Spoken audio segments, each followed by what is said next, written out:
Amém, irmãos? Queria que você abrisse a Bíblia no livro do meu xará, Mateus capítulo 13. Você que trouxe a Bíblia, se abre em Mateus capítulo 13. Você que não trouxe, acompanhe com a gente aqui no telão. Hoje o nosso pastor, ele precisou fazer uma viagem rápida, mas no domingo ele já estará de volta. No final a gente ora por ele, como a gente sempre ora, no nome de Jesus, tá? Vou ler com vocês do versículo 1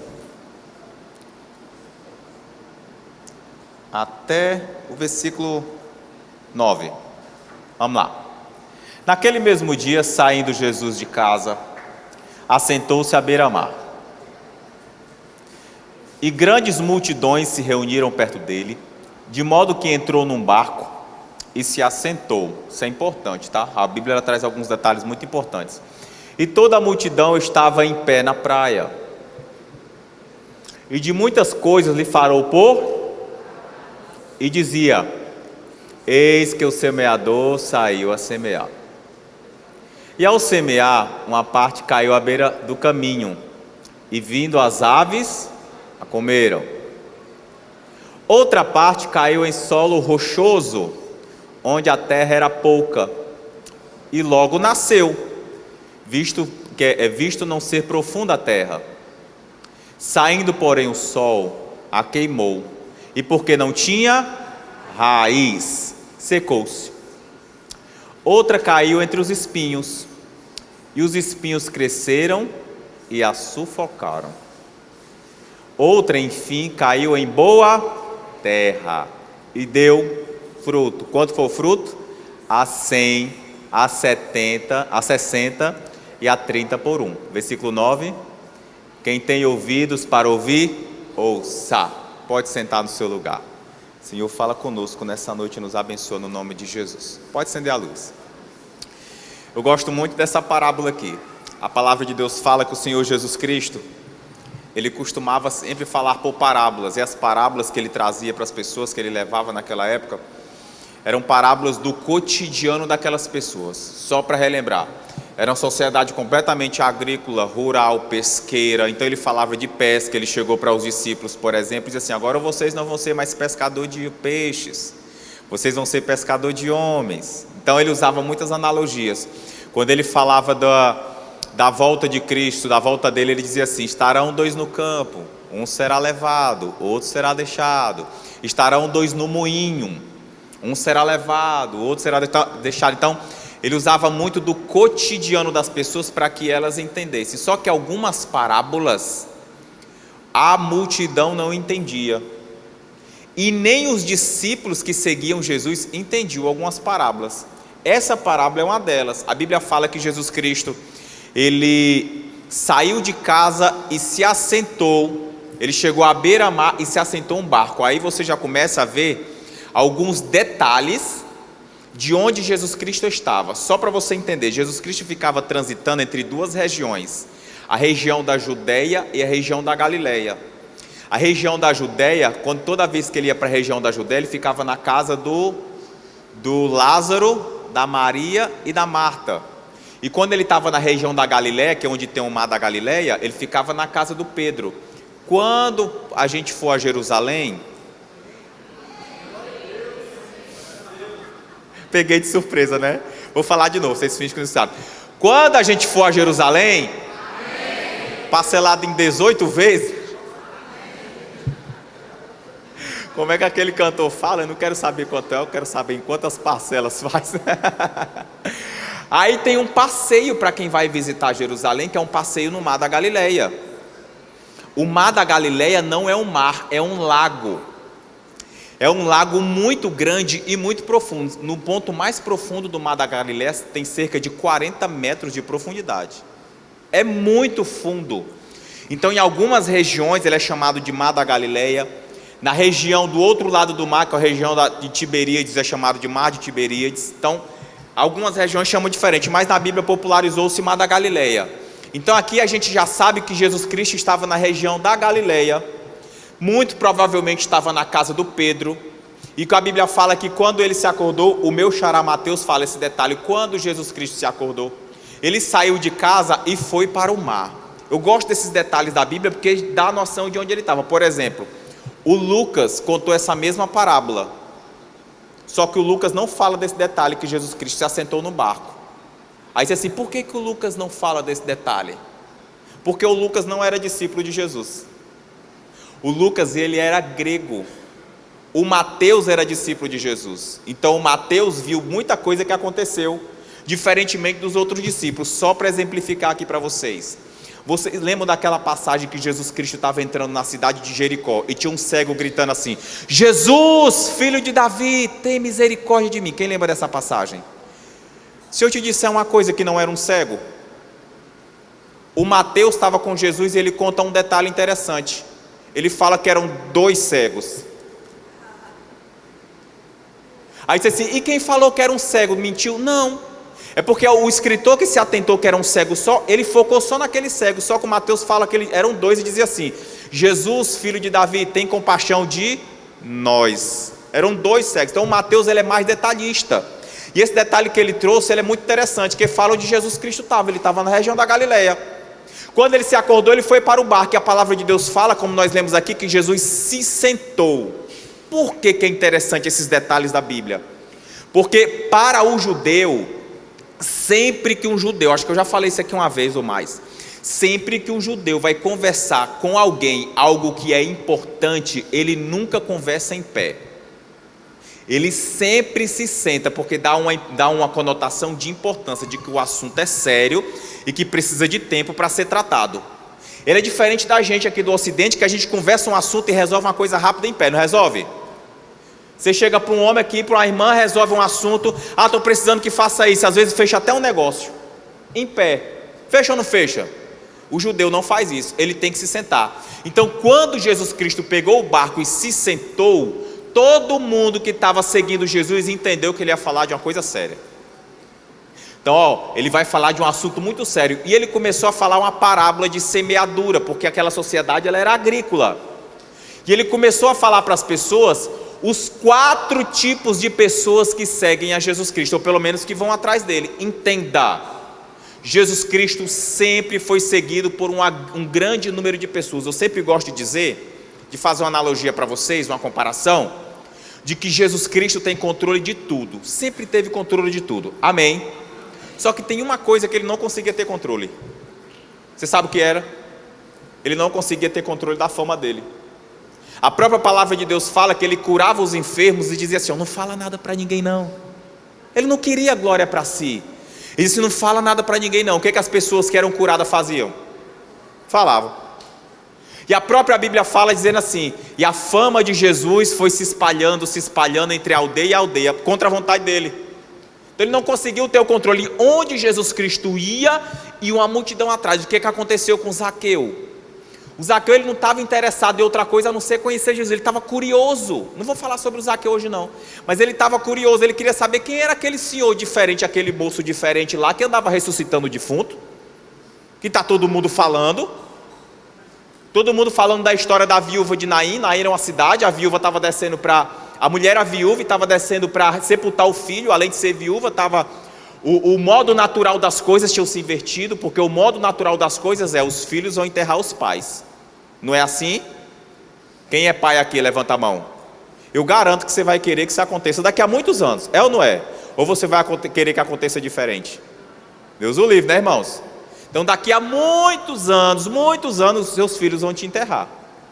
E você que ainda tem pai e mãe, daqui a muitos anos, se tudo acontecer naturalmente, você vai enterrar seus pais, não é assim? Tomara que não precise, tomara que Jesus Cristo volte e a gente seja arrebatado em vida.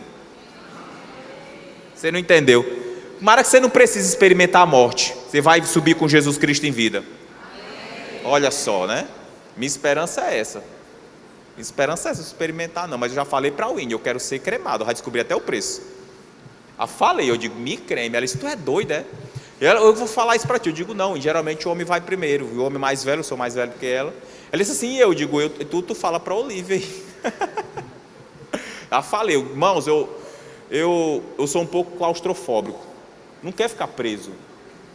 Eu já falei, doa todos os meus órgãos, doa tudo, não quero correr o risco de acordar. Deus me livre. E me queima. Separa um cartão de crédito, parcela, cremação, me queima. Não quero acordar não. Enfim, a viúva estava descendo para enterrar o filho, Jesus Cristo parou, tocou no esquife e ressuscitou o menino. Então a fama de Jesus foi se alastrando. Então onde Jesus parava, todo mundo ia atrás.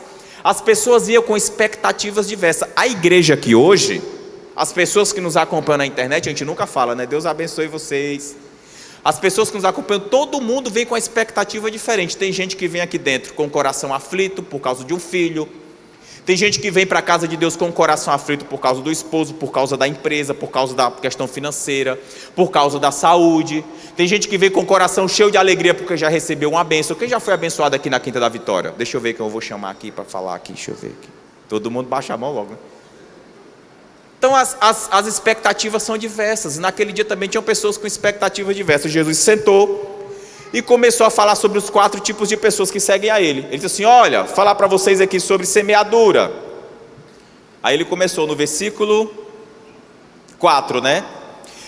No versículo 3, e falou-lhe de muitas coisas por parábola, dizendo: eis que o semeador saiu a semear. E todo mundo atento, escutando Jesus. E quando semeava, uma parte, a primeira parte da semente, caiu ao pé do caminho, e vieram as aves do céu e a comeram. Depois ele começa a dar uma explicação. Essa primeira parte, esse primeiro grupo de pessoas, é o grupo de pessoas que não entende a palavra de Deus. Quem não entende a palavra de Deus está suscetível a se perder rapidamente. Por isso que as igrejas, à torta e à direita, e tem ensino bíblico. Por isso que o pastor Paulo sempre faz no domingo de manhã, que é uma manhã de ensinamento, porque precisa entender. Quem não entende é levado por emoção. Você sabia disso? Ai, hoje eu não senti o culto aqui, eu não chorei no culto. Irmãos, eu tenho um problema com esse negócio de choro, porque tem gente que chora e tem gente que não chora. E a palavra de Deus, ela não coloca o agir do Espírito Santo dentro de uma caixinha e modula do jeito que a gente quer, não. Tem gente que é mais suscetível, é mais sensível e sente a presença de Deus assim. E tem gente que não é assim e sente a presença de Deus da mesma forma. Amém? Deixa eu fazer uma pergunta para vocês hoje aqui. Quem é chorão aqui? Levanta a mão. Pode levantar a mão. Quem é chorão? Baixa a mão. Quem é seco aqui igual a mim? Levanta a mão. Gente, sou ruim de chorar. Eu já contei esse testemunho algumas vezes aqui. Vou contar de novo. Você que escutou, finge que não escutou. Finge que é a primeira vez. Existe uma banda, acho que ela ainda existe, muito antiga no meio gospel, que fez um sucesso no final dos anos 90, início dos anos 2000. É uma banda conhecida como, virou até igreja, Diante do Trono. Quem já ouviu falar? Maravilhosa. Diante do Trono chegou revolucionando, foi, Tiago? Revolucionando, com metais, com coral, uau! E foi um sucesso. Eu era fã do Diante do Trono. Um dia o Diante do Trono foi lá na minha cidade, isso no início dos anos 2000. Lotou o estádio, eu fui para o show. Menino, foi aquela presença gostosa do Espírito Santo, aquilo que é impactante, que a gente não consegue explicar muito, só sentir. Foi uma bênção. E as pessoas choravam e levantavam as mãos: distante de ti, Senhor, não posso. E cantava e cantava. No outro dia a gente foi para a igreja, o adolescente, né? Foi para a igreja, né? E era o comentário, porque foi todo mundo, grupo de jovens, adolescentes, os irmãos da igreja, todo mundo para o show. E no outro dia era o comentário: que show abençoado, viu, Cássia? Que show maravilhoso. Aí tinha uma irmã que estava do meu lado no show, né? Uma irmã já adulta, dizia assim: esse show foi tão abençoado, quem não chorou não sentiu a presença de Deus. A irmã virou para mim e olhou. Gente, eu me senti a pior das criaturas, porque eu não sou ruim, irmão, de chorar, eu sou ruim. Minha avó, era doido pela minha avó morreu, não chorava. E o pessoal na hora do velório dizia assim: vai para perto do caixão, vai para perto do caixão. Eu disse: não, estou aqui, estou bem. Não, estou de boa. O pessoal quer insistir, sabe, no modelinho. Você sabe o que é importante no meio evangélico, no meio cristão? É a palavra de Deus causar um impacto na tua vida ao ponto de mudá-la. Amém? Você tem que entender a palavra, porque senão as pessoas ficam refém de emoção. E vai para um lado, aí sai buscando de casa em casa. Vai para um lado, busca uma emoção. Vai para o outro lado, busca outra emoção. Um dia chegou um rapaz para mim e disse assim: pastor, eu vou sair da igreja. Não, ele não me chamava de pastor, ele disse assim: vou sair da igreja. Eu disse: mas por que, rapaz, você já está há tanto tempo aqui? A gente pergunta, né, irmãos? Ninguém prende ninguém, logicamente, mas a pessoa chegou para falar, até pelo menos perguntar o motivo, eu pergunto, né? Mas o que é que aconteceu? Ele: não estou sentindo mais aqui, não. Não estou sentindo. Eu digo, mas sentindo o quê? Comecei a perguntar, ele já estava saindo mesmo, eu vou perguntar agora. Estou sentindo o quê? Ele, não, porque na outra igreja lá eu estou indo, eu estou sentindo uma coisa, mas o que é? Aqui tem palavra? Tem oração? Tem louvor? Tem, mas o que é que você não está sentindo? Ele, sei lá é diferente, lá tem uma fumaça na hora do louvor. Eu disse, meu irmão, na época ele era, né? O pastor da igreja é capitão do corpo de bombeiros, se eu botar fumaça no altar ele vai pensar que é incêndio. Vou botar fumaça, ele, não, é porque é diferente. Sabe por que eu estou dando um exemplo para vocês? As pessoas estão atrás de sentimento. Então, quando não entende o evangelho, a palavra de Deus fala que a semente é jogada assim, no que Jesus Cristo falou, é jogada no terreno, e ela fica solta, e como Jesus Cristo falou, vem as aves do céu e tiram, porque não há entendimento. Se você não entender a proposta de Jesus Cristo para a tua vida, você nunca vai se firmar. Você sabe qual é a proposta de Jesus Cristo para a tua vida? É te fazer fé? É te fazer fé? É não, irmãos. A proposta de Jesus Cristo para a tua vida é te levar para a vida eterna. Sangue de ninguém gostou. A proposta de Jesus Cristo é te livrar do calor eterno e te levar para a vida eterna. Essa é a proposta. Te fazer feliz é consequência. Você está entendendo? É consequência de uma vida com Cristo. À medida com que você entrega a tua vida para Ele, Ele vai mudar tudo na tua vida e vai trazer felicidade para ela. A felicidade na tua vida não é o alvo principal de Jesus. Jesus Cristo não morreu para te fazer feliz. Ele morreu para te livrar do inferno. É muito mais profundo. Você consegue entender a diferença? Ele morreu para que você tenha acesso à vida eterna. Felicidade é a consequência. É lógico que Jesus Cristo quer te ver bem. É lógico que Jesus Cristo quer te ver próspero. Quem quer ser próspero aí, diga amém. Prosperidade é tudo. Prosperidade significa ausência de necessidade em todas as áreas. Não é só na financeira não, às vezes é na saúde. Tem gente que está precisando de prosperidade na saúde. Tem gente que está precisando na financeira, e Jesus Cristo vai te abençoar financeiramente. Vai ou não vai? Então você tem que entender. Quando não entende, qualquer coisa espanta. Qualquer escândalo. Porque eu vi aquilo na internet. Meu Deus, eu vou sair da igreja, né? Assim, né, pastor? Meu Deus, eu vou sair. Eu vi aquilo outro. Irmão, deixa eu te falar uma coisa. Você pode se escandalizar com qualquer tipo de pessoas, porque as igrejas são feitas de seres humanos. Mas você nunca, isso eu te garanto, você nunca vai se escandalizar com Jesus Cristo. Ele nunca vai ser motivo de escândalo na tua vida, nunca. Nunca vai ser motivo de escândalo. Então Jesus Cristo estava falando, o primeiro grupo de pessoas é o grupo de pessoas em que a semente é jogada, e a semente é a palavra de Deus, você está bem entendido. Só que as pessoas não entendem. E quando não entende é complicado, porque vem um inimigo, Jesus Cristo lá na frente ele explica a parábola para os discípulos, vem um inimigo e tira, ele arranca a semente do coração das pessoas, e as pessoas se perdem. Aí ele continua falando do segundo tipo de pessoas, que é o terreno somos nós, né? Que é o versículo 5. E a outra parte caiu em um terreno rochoso ou pedregais, dependendo da tradução da Bíblia, onde não havia terra bastante, e logo nasceu, porque não tinha terra funda, mas vindo o sol queimou-se e secou-se, porque não tinha raiz. Ele diz assim, o primeiro grupo de pessoas é o grupo de pessoas que recebe a palavra, mas eles não entendem. Quando não entende é complicado, porque o inimigo vem e tira.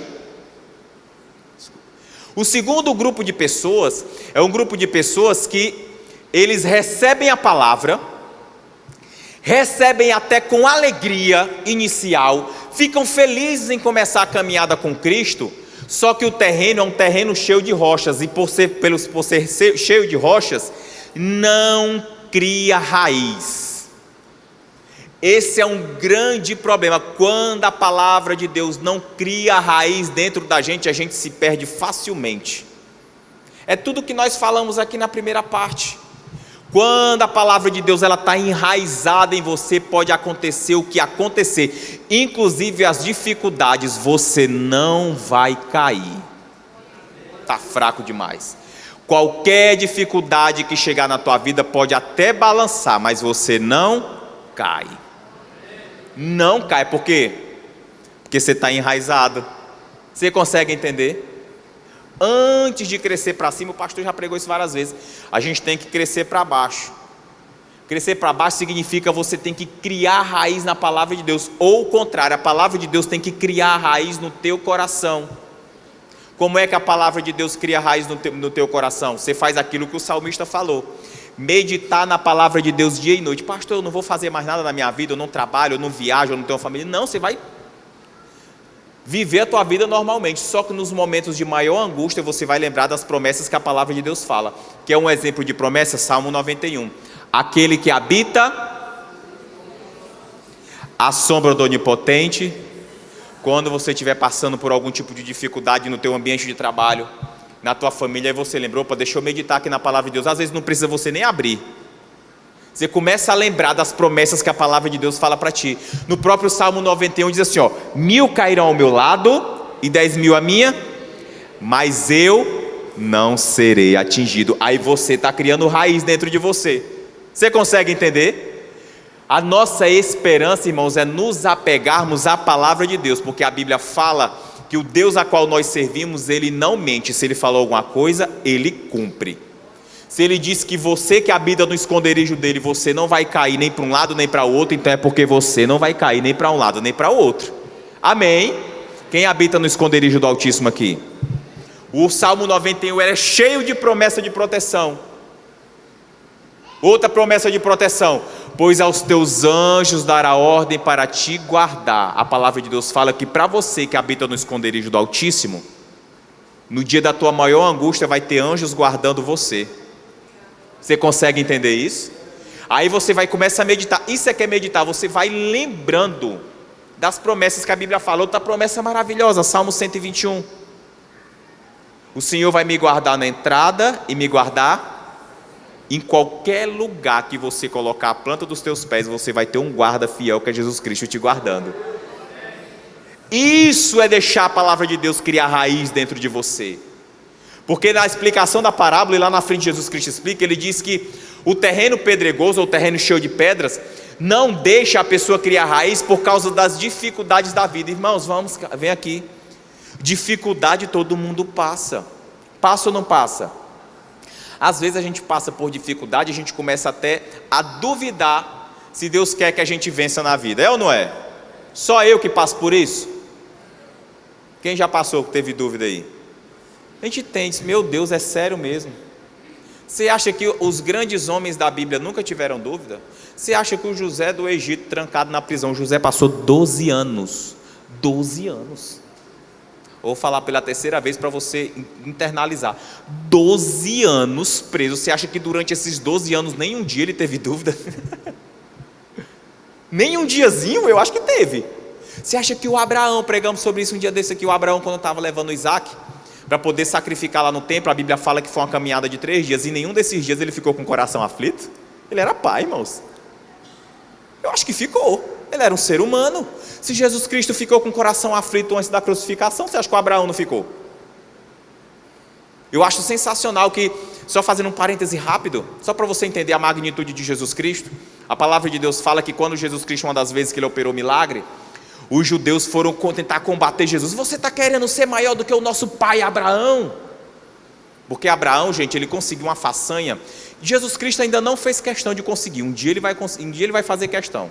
Qual é a façanha que o Abraão conseguiu, que Jesus Cristo até hoje não fez questão de conseguir? O Abraão, ele é venerado em 3 religiões diferentes: judaísmo, cristianismo e islamismo. Ele é o pai da fé monoteísta, ele é venerado nas 3. Jesus Cristo não é venerado nem no judaísmo nem no islamismo. Por que Jesus Cristo é menor do que Abraão? Não, porque ele não fez questão ainda. Um dia ele vai fazer, porque a palavra de Deus fala que um dia toda língua confessará que Jesus Cristo é o... Mas vai chegar o dia, ainda não chegou o tempo. Então Abraão, ele era venerado, e os judeus chegavam para Jesus: você está querendo ser maior do que o nosso pai Abraão? Eu acho sensacional esse versículo, que Jesus Cristo falou assim, o Abraão sonhava em me conhecer.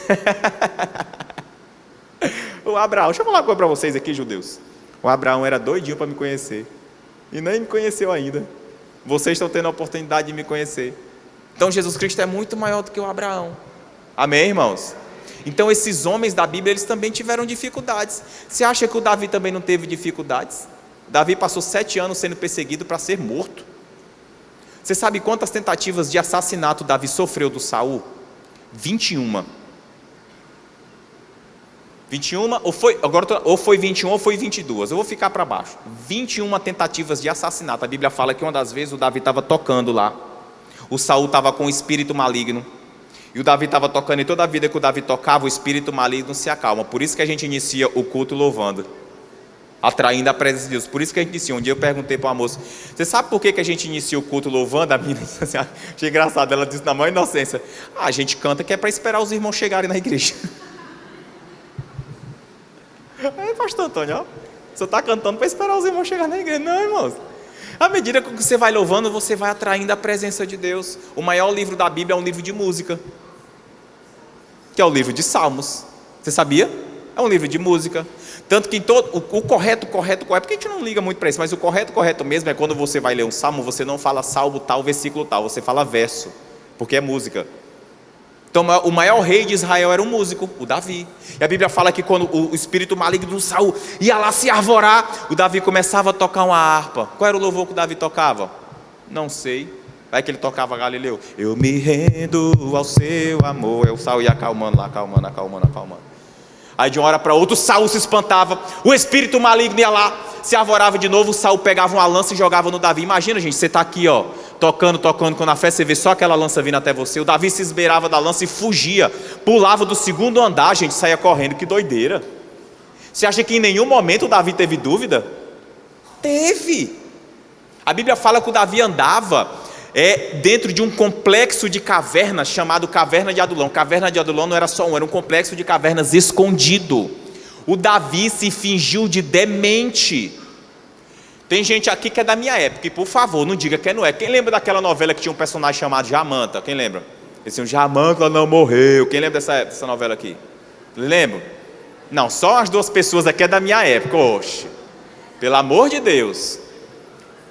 Vocês não são da época do Você Decide, não? Sério, irmã? Pegava o telefone para ligar para mudar o final do Você Decide? Gastava os pulsos da Telemar?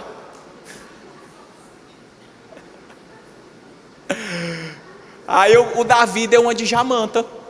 A Bíblia fala que o Davi, para fugir do Saul, ele foi para a Filístia, para Gate, que era na Filístia dos filisteus.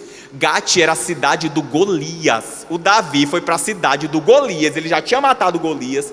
Ele foi para a cidade do Golias se fingir de demente. A Bíblia fala que o Davi ficou babando e batendo nas portas e na parede, se fingindo de louco para fugir do Saul. Você acha que ele não teve dúvida sobre o que Deus queria para a vida dele? É lógico, gente, ele era um ser humano, todos nós temos. Jesus Cristo, ele sabe de toda a tua estrutura emocional, física e sentimental. Uma vez eu falei para a irmã estava em dúvida, eu digo: irmã, relaxa, Jesus Cristo não vai te julgar, porque algum dia você teve dúvida no teu coração, não. Só procura aumentar a tua fé e procura seguir a Jesus Cristo e não largar dele, amém? Então o segundo terreno é esse, é o terreno que a semente cai, só que as dificuldades do mundo vêm e a pessoa não consegue criar raiz. Quantas pessoas você não conhece que já entraram na igreja e saíram? Não só nessa, em qualquer uma, às vezes até no teu ambiente de trabalho, na tua família, a pessoa entrou na igreja, saiu, entrou na igreja e saiu, e não consegue se firmar de jeito nenhum. Levanta a mão. Não firma, não cria raiz, não cria raiz. A palavra de Deus não consegue criar raiz, é só por dificuldade. Jesus Cristo falou: olha, o primeiro terreno é um terreno que a pessoa não entende, vem as aves do céu e tiram. O segundo terreno é um terreno cheio de pedra. Quando está cheio de pedra, a pessoa não cria raiz. Quando não cria raiz é complicado, porque não vai prosperar. Aí tem o terceiro terreno, o terceiro tipo de pessoa. O terceiro tipo de pessoa é um tipo muito peculiar, porque a semente cai, a palavra de Deus que a semente cai no coração, que é o terreno. A Bíblia fala que, de acordo com a palavra de Deus, que você vai lendo, subentendendo, você vai vendo que cria raiz. A Bíblia fala que Jesus Cristo falou que a planta que vai daquela raiz começa a crescer, só que é um terreno cheio de espinhos. Então é um terreno diferente. No primeiro a pessoa não entende, então não cria raiz. No segundo é cheio de pedra, também não cria raiz. No terceiro é diferente. A pessoa se alegra na presença de Deus. A pessoa começa a criar raiz, começa a crescer, só que os espinhos vão sufocando. Você sabe o que são esses espinhos? Se no segundo terreno são as dificuldades, no terceiro é diferente. Os espinhos que Jesus Cristo fala aqui são os prazeres do mundo. Aí vai sufocando, porque vai chegar um momento na tua vida que você vai ter que escolher entre você e Jesus Cristo. O que Jesus Cristo falou? Aquele que quiser vir após mim, negue-se a si mesmo. Tome a sua cruz e vai ter uma hora que você vai ter que decidir entre atender o teu desejo e atender o que Jesus Cristo tem para você. Você consegue entender? Vai ter um momento que você vai ter que tomar essa decisão. Ai, mas eu gosto disso. Ai, mas eu gosto daquilo. Vou falar de costa para ninguém ficar chateado. Ai, mas está chegando o mês de junho.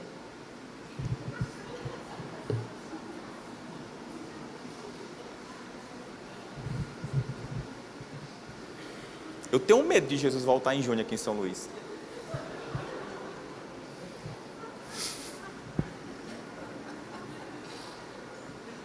Um dia, uns amigos da gente aqui, eu nunca tinha ido, disse assim: deixa eu te apresentar só para você entender como é a cultura. Aí me levaram. Eu não entendia, né? Eu, tá bom, eu vou lá. Aí fui, ali no coisa ali. Aí eu cheguei lá e vi, né? Entrei. Meu irmão. Oi, pastor, tudo bom? Oi, pastor, tudo bom? Era tanta gente, né? Parecia que eu estava na igreja. Você é paz.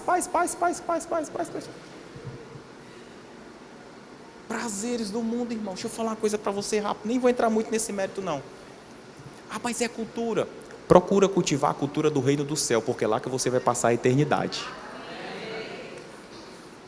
Amém. É lá que você vai passar a eternidade. Ah, pastor, mas assim, ó, eu quero Jesus Cristo nessa parte da minha vida. Nessa outra aqui não precisa. Tem gente que é assim, né? Nessa outra aqui pode deixar que eu desenrolo. Não, Jesus Cristo é o teu Senhor, é ou não é? Como é que é o Pai Nosso, irmãos? Pai Nosso, santificado seja o teu nome, venha a nós o teu. Aí tem uma parte que todo mundo repete e que não se toca: seja feito a tua, será? É sério. Você sabe quem foi que ensinou essa oração? Jesus. Ele disse assim: quando vocês não souberem orar, vocês orem dessa forma: Pai nosso que estás nos céus, santificado. Então ele ensinou para as pessoas. Essa parte é seríssima. E Jesus Cristo deu o exemplo. Como ser humano, ele ficou tão angustiado que ele fez a mesma oração 3 vezes. Qual foi a oração? Pai, se for possível, passa de mim este, porém, seja feito a tua e não a minha. Às vezes você está insistindo: eu quero entrar neste negócio e Deus não está permitindo por algum motivo. Eu quero namorar fulana e Deus não está permitindo por algum motivo. Eu quero namorar o fulano e Deus não está permitindo por algum motivo. Eu quero viajar para o canto fulano de tal e Deus não está permitindo por algum motivo. Um dia uma irmã me mandou uma mensagem: pastor, eu vou viajar. Eu digo: ah, legal, viaja, é bom, gente, viajar, né? Está um pouco difícil esses dias, mas está bom, né? É bom viajar. Aí quando chegou, ela ia viajar para um país vizinho, ela me mandou uma mensagem lá de São Paulo: pastor, meu voo foi cancelado, meu visto não estava aqui, algo do tipo. Eu disse, e aí ficou triste. Eu digo: não fica triste não, de alguma coisa Jesus Cristo está te livrando. Quem é filho de Deus aqui? Tem uma pastora amiga da gente que faz uma oração que eu acho sensacional. A oração dela é assim, ó: quando ela vai sair para algum lugar, que o Senhor me adiante ou me atrase, se for para me livrar. Amém? Se for para livrar, que o Senhor Jesus Cristo te adiante ou te atrase. O que Jesus Cristo falou para os discípulos? O que eu faço agora vocês não entendem, vocês vão entender lá na frente. Ah, mas não deu certo, eu botei tantas expectativas. Lá na frente você vai entender. Às vezes é um livramento. Quem quer ser abençoado por Jesus? Às vezes a bênção de Deus vem em forma de livramento. Você sabia disso? Vem em forma de livramento. Então os prazeres do mundo vão sufocando. A semente criou raiz, começou a brotar, começou a crescer, mas sufocou. Quantas pessoas você não conhece que a pessoa era uma bênção, estava tão mudada, de repente a pessoa sumiu. Meu Deus, cadê o fulano? Nunca mais vi na igreja. A raiz não era forte, sufocou. Sufocou, é um perigo, irmão, sufocar. Um perigo. Que os prazeres do mundo nunca sufoquem o que a palavra de Deus está brotando lá no teu coração, no nome de Jesus. Aí vem o quarto tipo de pessoa. Isso era Jesus Cristo falando, tá? O quarto tipo de pessoa é diferente. Se no primeiro tipo a semente cai à beira do caminho, a pessoa não entende, vem as aves do céu e toma, e Jesus Cristo fala que é o maligno que toma. No segundo do tipo, o terreno está cheio de pedras, não cria raiz. No terceiro tipo até cria raiz, mas os prazeres do mundo sufocam. No quarto tipo de pessoa é diferente. O quarto tipo de pessoa é um terreno que a Bíblia chama de boa terra. Quem é boa terra aqui? Só metade da igreja. Falar de novo. Quem é boa terra aqui? No quarto tipo é diferente. A Bíblia fala que a palavra de Deus entra naquela pessoa. Cria raiz. Essa raiz vai brotando, vai crescendo, e essa pessoa começa a dar frutos, começa a prosperar, a dando 100, 60 e 30 por um. Em outras palavras, tudo que essa pessoa começa a colocar a mão vai prosperando. Onde ela pode aplaudir a Jesus Cristo. Tudo que ela vai fazendo vai prosperando. Glória a Deus. Tudo que ela vai fazendo vai dando certo. Tudo que vai fazendo vai dando certo. Um irmão chegou para mim esses dias e disse: pastor, eu tomo conta de uma situação, de uma empresa, e a minha regional cuida do Maranhão e de outros 4 estados. E eu estava conversando com a fábrica, e é incrível, só na minha regional e na regional de um amigo meu que cuida do Mato Grosso, eu acho que do Acre, só nas nossas regionais é que entra negócio o tempo todo, nas outras não entram. O que é isso? Eu digo, é o poder de Deus na tua vida. Você é uma boa terra. Você é uma boa terra. Todo lugar que você colocar a planta dos teus pés, em tudo que você se propor a fazer, vai dar certo. A Bíblia fala que você vai começar a prosperar em 30, 60 e 100 por um. Por que Jesus Cristo usou essa analogia? Quer dizer que para uma semente que é lançada, vai produzir 100 frutos. Porque o normal é uma semente produzir quantos frutos? 1. Jesus Cristo falou que para quem é boa terra, produz 30, 60 e 100 por 1. Em outras palavras, tudo que você se propor a fazer, Jesus Cristo vai colocar a mão dele e vai abençoar. Eu não estou entendendo o que está acontecendo. É o poder de Deus sobre a tua vida, sobre a tua casa, sobre a tua família. Você consegue entender isso? Boa terra. Aí vem a pergunta: o que eu faço para ser uma boa terra? Essa é a grande questão, né? Quem quer ser boa terra aí, diga amém. O que eu faço para ser boa terra? É simples. Qualquer um dos tipos de terra que Jesus Cristo falou nessa parábola é escolha individual. Eu escolho ser uma boa terra, você consegue entender? Eu escolho se eu vou deixar a palavra de Deus criar raiz no meu coração. Eu escolho se a palavra de Deus vai criar raiz, vai crescer, e se eu vou espalhar os espinhos e vou dar valor à palavra de Deus. Eu escolho ser uma boa terra. A vida com Cristo, ela vai sempre ser uma escolha. Jesus Cristo chamou 12 para andar com ele, cada um tinha uma escolha.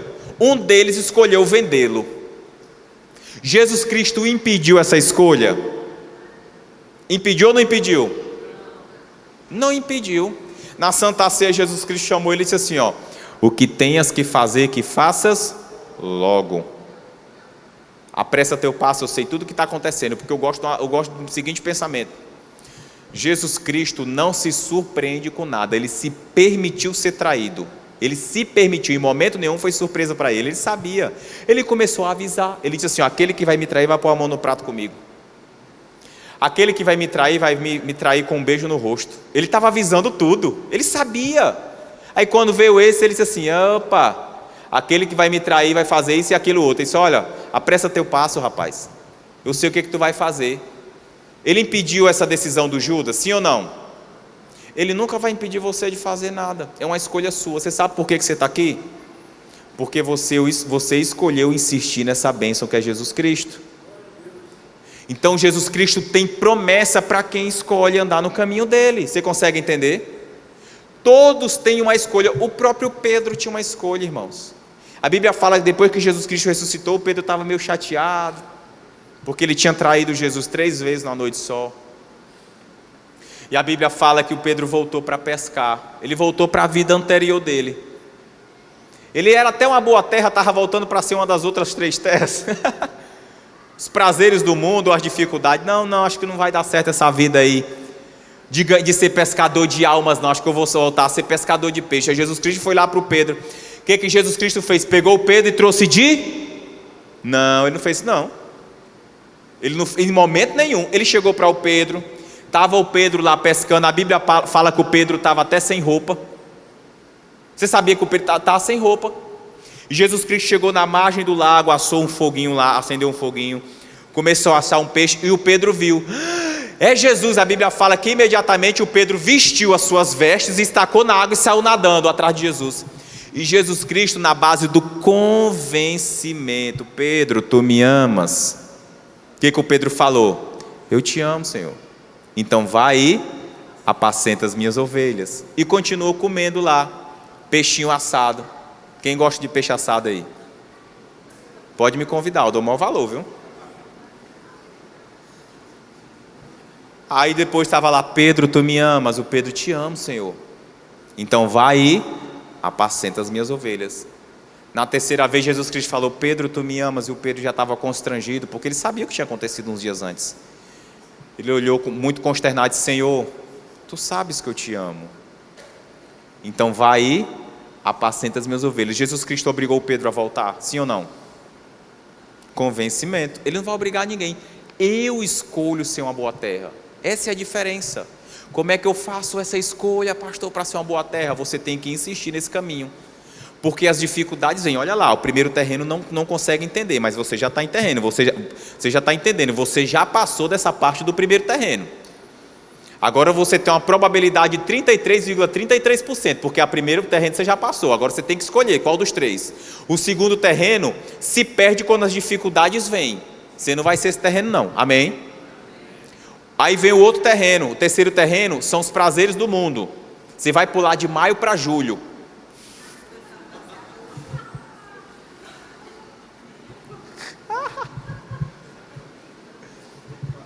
Você também não vai ser esse terreno não. Você vai lá para o quarto terreno, você vai escolher Jesus Cristo. Como é que eu faço para escolher? Insistindo. Eu trouxe uns versículos para você. Põe aquele versículo lá para mim, de João 10, eu amo esse versículo. Leia comigo, João 10. É João 15, é? Para mim. Vamos lá, 1, 2, 3. Se permanecerdes e as minhas palavras permanecerem em vós. Segura aí. O que Jesus Cristo falou aqui? O que é a semente? O que é a semente? O que ele está falando aqui? Se vocês permanecerem em mim e a minha semente permanecer em, pedireis o que quiserdes e vos será. Agora eu quero que você leia com fé. 1, 2, 3. Se permanecerdes em mim e as minhas palavras permanecerem em vós, pedireis o que quiseres e vos será. Aí você pega e faz o link para lá. Pode aplaudir a Jesus Cristo. Você faz o link lá para o quarto terreno. Qual é o quarto terreno? Que você vai prosperar a 30, 60 e 100 por. Aí você faz o link. Você vai pedir o que você quiser e vai ser feito. Se você permanecer em Jesus. É assim que você faz para ser uma boa terra. É permanecendo no meio das dificuldades. É permanecendo no meio das tentações. O diabo ele não foi tentar Jesus com coisa ruim, não. Ele foi tentar com coisa boa. E eu vi isso na internet de um pastor Jackson, alguma coisa, eu achei sensacional. A Bíblia fala que o Espírito Santo levou, já vou encerrar, o Espírito Santo levou Jesus até o deserto. E o diabo, quando Jesus Cristo estava no deserto, pegou Jesus e levou Jesus lá para o alto do monte e disse assim, se prostrado me adorares, tudo isso aqui vai ser seu. Em outras palavras, o Espírito Santo levou Jesus ao deserto e o diabo levou Jesus para um monte alto. Olha só, quem levou Jesus Cristo para um monte alto? Foi o diabo ou foi o Espírito Santo? O diabo. Tentação. Terceiro terreno. Só que Jesus Cristo sempre foi uma boa terra. Amém. Desde o início ele sempre foi uma boa terra. Então é escolha. Quem escolhe permanecer em Jesus Cristo aí, diga amém. É isso. Para o próximo versículo. Para você que é boa terra, aí você coloca aquele versículo lá que você colocou. Para boa terra, eu amo esse versículo. Leia comigo, 1, 2, 3. Dai ser-vos-á e dá-se-vos-á, porque eu estou na minha cabeça com outra tradução. Vamos lá. Dai e dá-se-vos-á. Boa medida, recalcada, sacudida, transbordante, generosamente vos darão, porque com a medida com que tiverdes medido, vos medirão também. O que ele está falando aqui? Para você que é boa terra, você vai ter tanta abundância de Deus, da parte de Deus para você, que você vai receber, você vai recalcar, você vai sacudir e você vai continuar recebendo até transbordar, até transbordar, até transbordar. O que você faz quando você está fazendo o check-out no hotel, que a tua mala não cabe? O que você faz, Mayara? Senta na mala, é? O que ele está falando aqui é algo semelhante, você tem que recalcar. Ele está falando assim, ó, que Jesus Cristo vai encher tanto a tua vida que você vai recalcar para caber mais, você vai sacudir para dar uma ajeitada aqui, vai continuar recalcando, ele vai continuar mandando e vai continuar transbordando, vai continuar transbordando, vai continuar transbordando, vai continuar transbordando na tua vida. Só bênção de Deus para quem permanece e para quem é boa terra. Amém. Boa medida, recalcada, sacudida e transbordante. Quem recebe de Deus aí? Agora você volta lá para aquele versículo de Jeremias, só para você, para encerrar aqui a palavra. Cadê o ministério de louvor? Pode subir aqui para a gente louvar. De Jeremias eu não mandei não, Jeremias 29. Mandei, Jeremias 29, 11. Se eu não mandei, põe aí no programa mesmo. Isso aqui é para você que está um pouco em dúvida no coração, eu não sei o que vai acontecer na minha vida. Experimenta permanecer com Jesus Cristo, que Ele fala esse recado aqui para você, ó. Vamos lá, 1, 2, 3. Eu é que sei os pensamentos que tenho a vosso respeito, diz o... São pensamentos de... e não de mal, para vos dar o fim que desejais. O que você está esperando de Jesus Cristo na noite de hoje? Por que você está vendo a igreja? Cada um tem a sua demanda diferente. O que é no seu trabalho? É na sua família? É na sua saúde? É na sua mente?